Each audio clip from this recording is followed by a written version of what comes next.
Meus queridos irmãos, graça e paz, mais uma oportunidade que nos está sendo aqui concedida para nós concluirmos as nossas reflexões em Gênesis capítulo 1, que ainda está falando da criação de Deus, tá bom? E aí depois, após aqui o capítulo 1, nós entramos no capítulo 2 falando de outros assuntos que vai envolver o homem depois da queda, ok? Esse estado do homem no capítulo 1 é de inocência, né? Na criação do mundo, ex hemeron, 6 dias, né? E Deus vai cumprir um propósito aqui, como nós vimos, e no 7º dia ele vai descansar, que é chamado de desfrute no hebraico, né? A ideia de desfrutar da sua criação. Estava tudo muito bom, muito perfeito, não é? E Deus quer nos restaurar sim para um lugar de plenitude.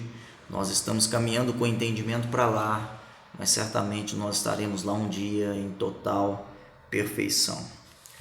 Então lembre-se que o homem foi criado espírito, ok? A criação espírito em Deus. Este é o homem que ainda não foi formado, mas que já estava criado. Eu quero até trazer aqui algumas palavras hebraicas para a gente compreender melhor essa ideia de criação. A primeira palavra criar, vocês já aprenderam aqui, que é bará, ex nihilo, ou seja, criar do nada. Mas a palavra feito é asa no hebraico. Feito alma vivente. E formou Deus então o homem. Aí vai envolver o capítulo 2. Isso é Yosef no hebraico. Então a formação do homem. Então existe a criação do homem, a formação do homem. Eu acho que isso já está bem claro na nossa mente. E muitas pessoas ficam um pouco confusas, né? E até inventam histórias por trás do texto, porque elas ficam se questionando, mas como assim foi criado? Será que teve uma primeira criação, uma segunda criação? Não faça, não se iluda com isso, não é isso que a Bíblia está dizendo. A Bíblia fala, o homem macho e fêmea o criou, espírito. Espírito não tem sexo. É a formação que vai identificar homem e mulher. Nós somos diferentes apenas por fora. Isso aí não dá margem para nenhuma outra interpretação. Isso não permite que o homem queira se sentir melhor do que a mulher e nem a mulher se sentir melhor do que o homem. Deus nos criou para um relacionamento de perfeita unidade. Quando a gente tenta andar fora do princípio da unidade, nós vamos quebrar princípios poderosos de relacionamentos sadios, também poderosos, que vão gerar frutos, que serão uma geração poderosa na terra, como diz o salmista. Se nós vivermos disputando e não entender o propósito original, que é a essência, nós não conseguimos fluir como nós desejamos fluir, em abundância, em transbordo, em multiplicação, como nós temos visto, frutificação, semente e mais frutos segundo a sua espécie, toda essa abundância e plenitude que há em Deus, aquilo que é fértil, sabe? Quando o homem tenta distorcer as escrituras, e você vai ver no capítulo 2 que essa foi a intenção do inimigo, tentar distorcer o entendimento do homem a respeito das realidades espirituais, para que o homem não vivesse em plenitude. Mas como eu quero falar aqui ainda da criação, o versículo 26 é o versículo que vai nos nortear. Eu não vou ler todo o capítulo 1 agora mais, porque nós já concluímos no nosso último vídeo áudio aí do YouTube a leitura completa do capítulo 1. Mas o versículo 26 vai dizer assim: e disse Deus, façamos o homem à nossa imagem, conforme a nossa semelhança, e domine sobre os peixes do mar, sobre as aves dos céus, e sobre o gado, e sobre toda a terra, e sobre todo o réptil que se move sobre a face da terra. Ok, versículo 27 vai dizer, e criou Deus o homem à sua imagem, a imagem de Deus o criou, macho e fêmea o criou, ou seja, homem e mulher criado em Adão, ok? Formado apenas posteriormente lá no capítulo 2, versículo 22. E Gênesis capítulo 5 também já nos prova isso, que há a criação, espírito, e depois a formação, corpo. E nisto existem outros textos, eu quero te dar como referência, já que nós estamos estudando, e você pode examinar isso lá em Jó capítulo 32, versículo 8, e Jó capítulo 33, versículo 4, para confirmar este homem criado espírito. Isaías 45, 18. E o texto que nós temos falado sempre sobre ele aí, que eu creio que já está bem claro na mente de você, é Efésios 1, versículo 4. Criados nele, ou seja, Deus nos gerou de si mesmo. Ok, depois ele traz de si mesmo para dentro do barro, e aí nós vamos ver isso em outra ocasião. Mais para frente, estamos juntos aí então. Imagem e semelhança de Deus. Deus é Espírito. João capítulo 4, versículo 24. Deus é Espírito. É por isso que a adoração se dá em espírito e em verdade. Nós temos que adorá-lo no nosso espírito. Deus se conecta com o espírito do homem. Ele se conecta com a essência e não com a aparência. E isso precisa ficar bem claro na nossa mente. O homem espírito, pensando em espírito do homem, nós estamos depois raciocinando que neste homem espírito a formação se foi necessária para que o homem compreendesse a sua diferença. Por exemplo, a palavra humo, que também dá origem à palavra humus, que é o quê? Terra.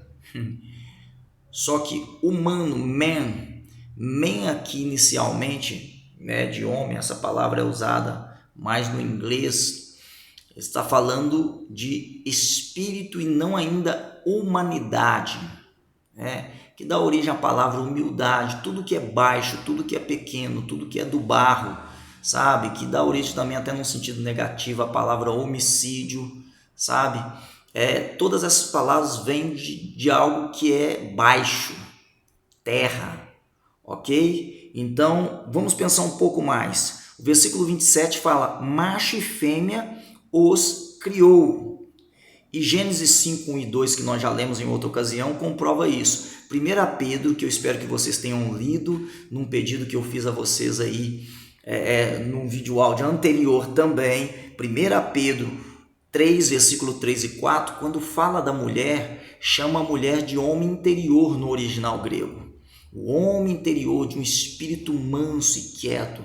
Ele fala que os adereços da mulher não seja o que é exterior, mas seja no homem interior. É só você confirmar lá, se você não confirmou ainda. Então, macho e fêmea, no espírito somos iguais, ok? As diferenças começam e você vai perceber que homem e mulher são totalmente diferentes após a formação. E aí você vai ver que Deus tinha um propósito nisso, e o que muitas pessoas confundem, pensam que isso que é para dividir. Não, isso é para fortalecer um propósito de unidade através das diferenças.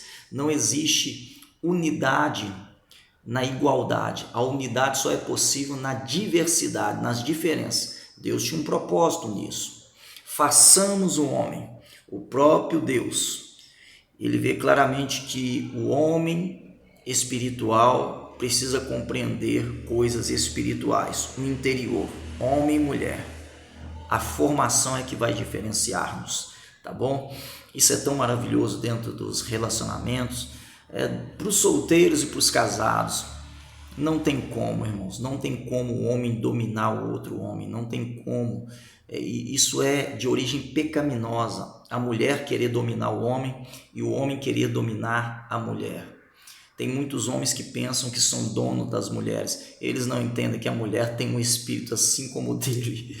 E vice-versa. Algumas mulheres pensam que é dominar o homem. É impossível isso. Todo tipo de relacionamento baseado nisto vai dar ruim, Vai frustrar o relacionamento, sabe? Vai gerar divisão mesmo, discórdia, divergências. Esse prefixo de vai estar sempre presente nesse tipo de relacionamento que não entende que no nosso espírito nós somos iguais.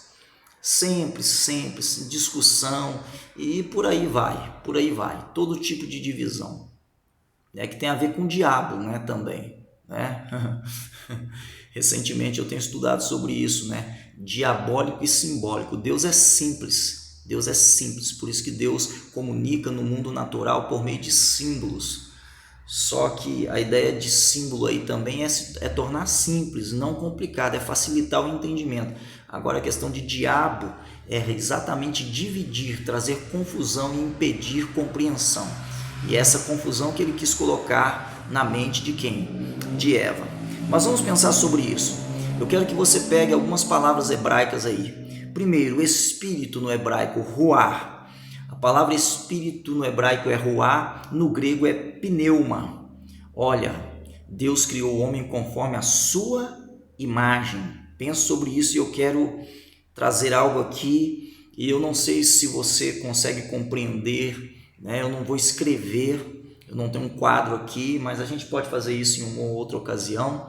E vou confessar que assim como outros textos bíblicos haverá divergências de pensamentos, mas eu creio desta forma: o homem espírito, ruah ou pneuma no grego, tá? Hebraico, ruah, imagem, e o corpo do homem, o corpo físico que vai ser formado em Gênesis 2, no hebraico é bazar e no grego é soma, semelhança, imagem, semelhança.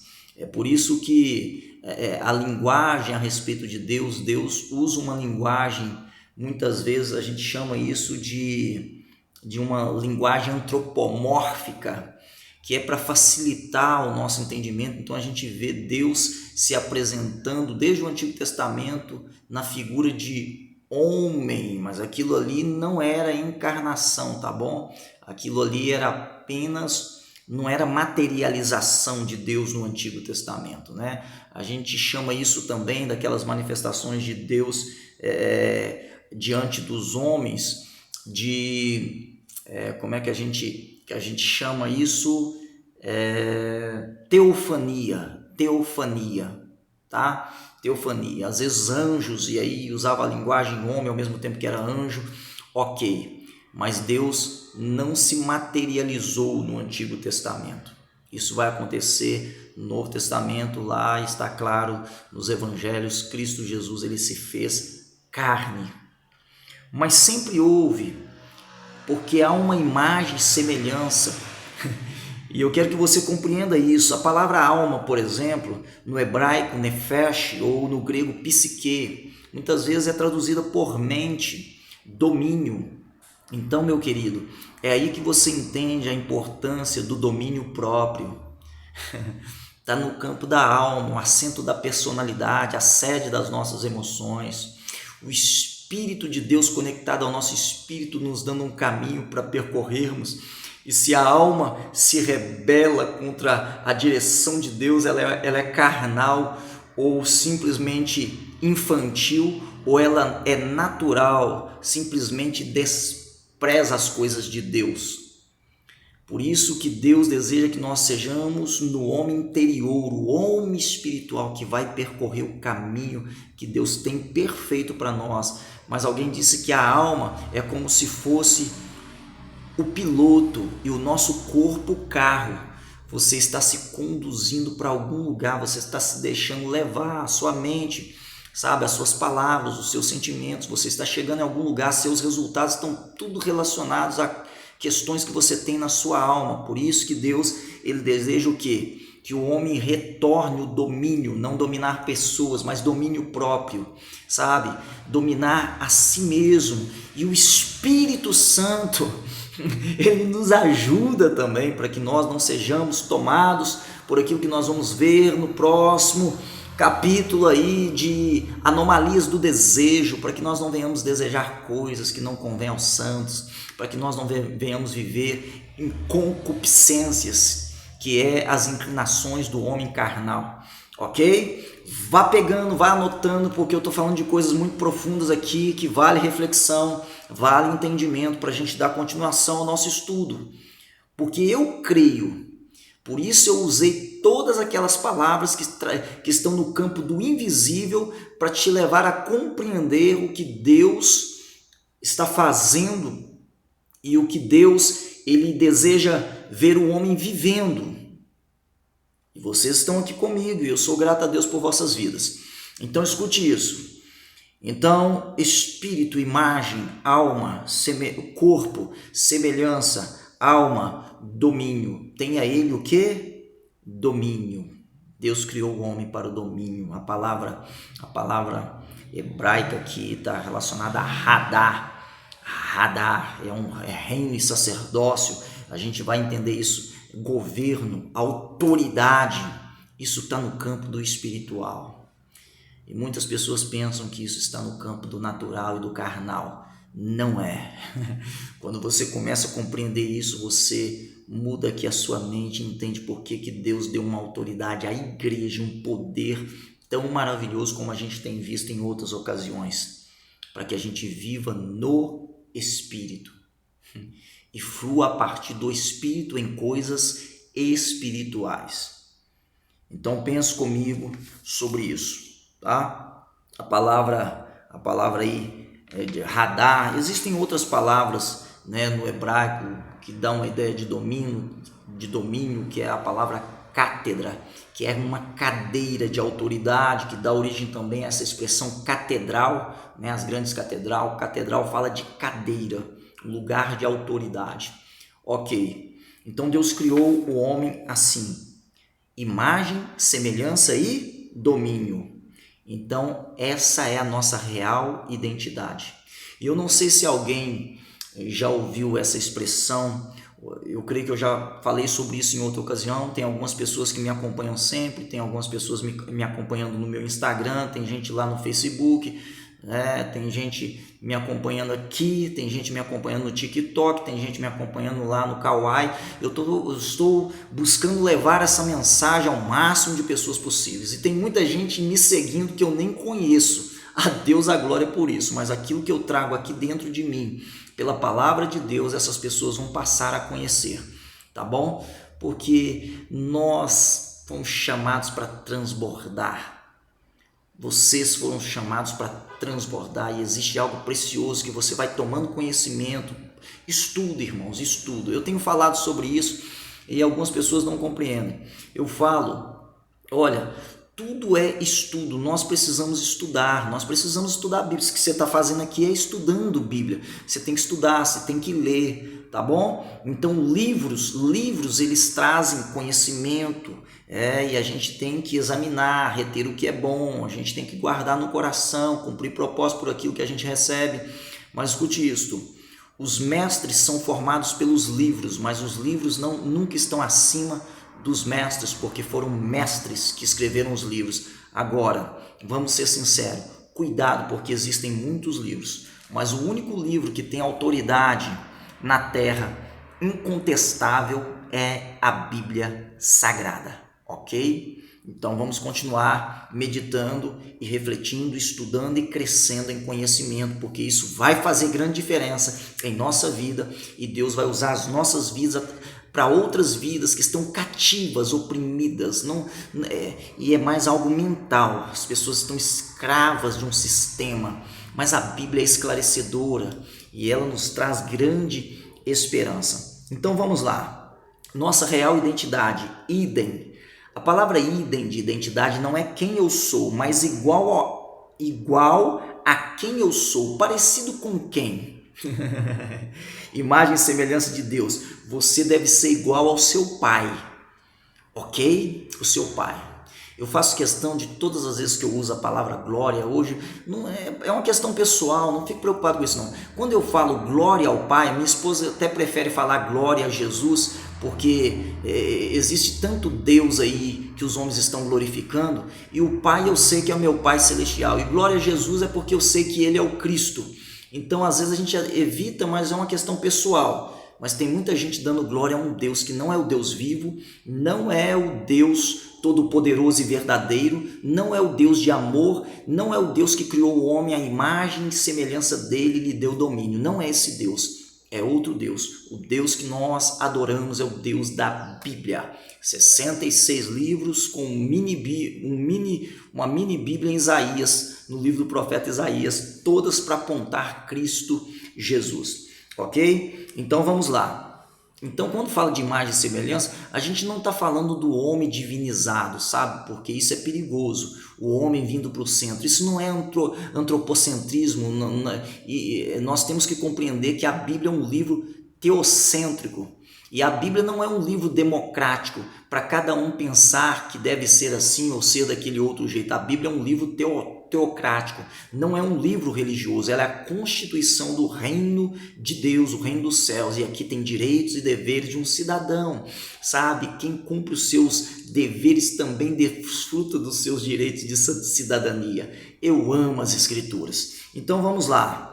Definição de identidade. Alguém disse que identidade, eu tenho uma série aqui só sobre identidade, diz respeito ao conhecimento das verdades divinas acerca de nós mesmos, nas diversas áreas e condições da nossa existência. O principal aspecto da identidade é a nossa filiação. Você já se tornou um filho de Deus? Eu sei que muita gente está dizendo amém, eu sou filho do Criador dos céus e da terra, que pai eu tenho. Olha, esse é o pai dos espíritos, é o pai espiritual, o pai celestial. Você tem um pai biológico, mas você precisa conhecer quem é o seu pai celestial e ter convicção do amor dele pela sua vida. Então entenda isso. O seu crescimento se dá à medida que você conhece mais Deus Pai. Você cresce, você amadurece espiritualmente e você vai crescendo à medida que você conhece mais o seu Pai e você vai entendendo a sua nova filiação em Cristo por adoção. Ah, que privilégio! Herdeiros de Deus, co-herdeiros com Cristo. Que maravilha! Você cresce. Então é isso. Agora, cuidado com aquele conhecimento teórico. Porque o conhecimento teórico de ouvir falar, já ouvi falar, a Bíblia fala de Jesus, eu creio que Jesus existiu, alguns apenas creem no Jesus histórico, mas não creem no Cristo, que é da mesma natureza do Pai, essência, que estava no façamos o homem junto com o Espírito Santo.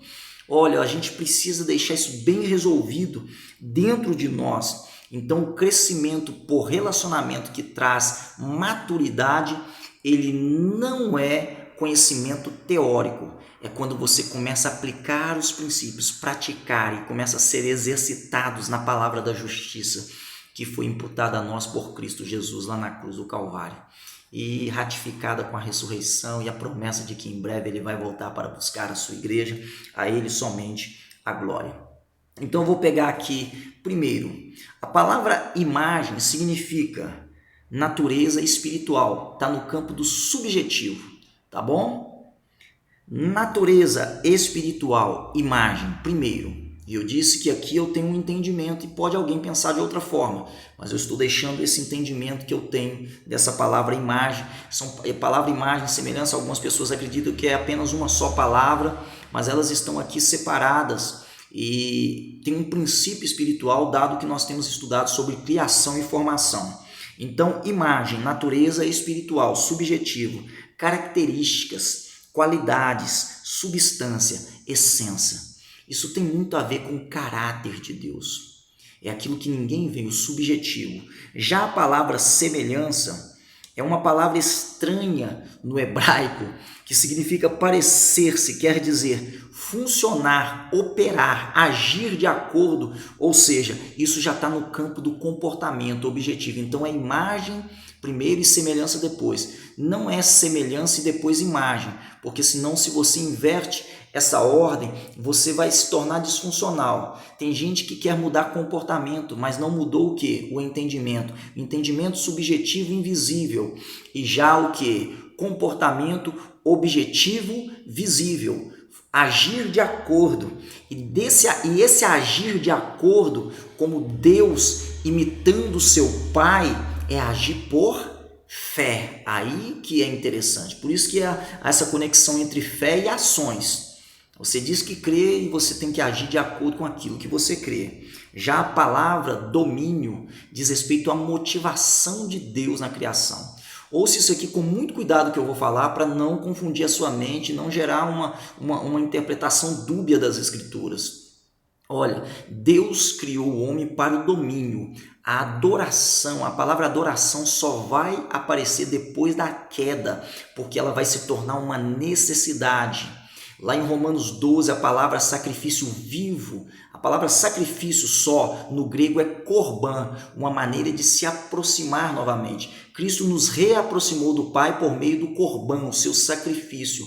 E nós também oferecemos sacrifícios não físicos, mas sacrifícios de louvor, sacrifícios de ações de graça, de justiça. Por entender aquilo que Ele fez por nós, nós queremos viver uma vida coerente, sabe, com aquilo que Ele nos criou para viver, coerente com aquilo que Ele nos chamou para viver.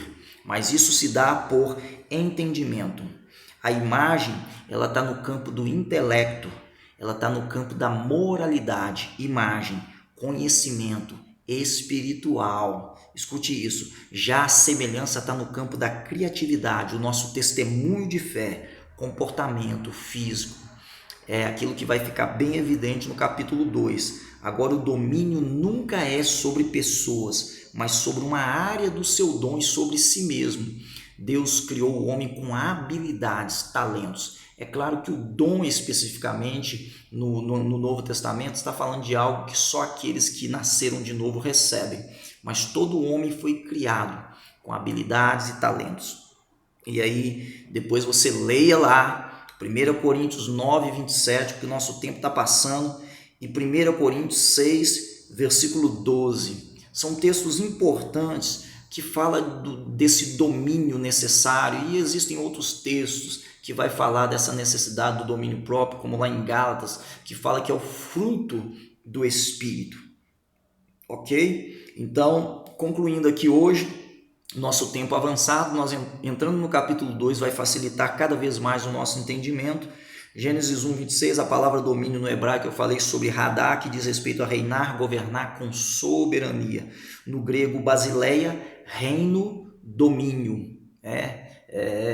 Essa ideia de basileia, você ouve a palavra basílica, e eu já falei da palavra cátedra, catedral, que é um lugar, e na verdade não é a pessoa. Basileia é reino, sabe? Domínio. Dominar não é ser dono. Dominar é ser mordomo daquilo que não é seu, daquilo que é de Deus. Seja um administrador com sabedoria a partir desse entendimento que você tem recebido. E não se esqueça, quando Deus abençoou o homem, Ele estava dando autoridade ao homem para prosperar. E olha, essa palavra está nas Escrituras, mas ela vai muito além daquilo que as pessoas pensam que é prosperidade. Que Deus abençoe a sua vida. Eu amo vocês sabem disso. Um forte abraço em Cristo Avançar e fiquemos ligados para o nosso próximo encontro.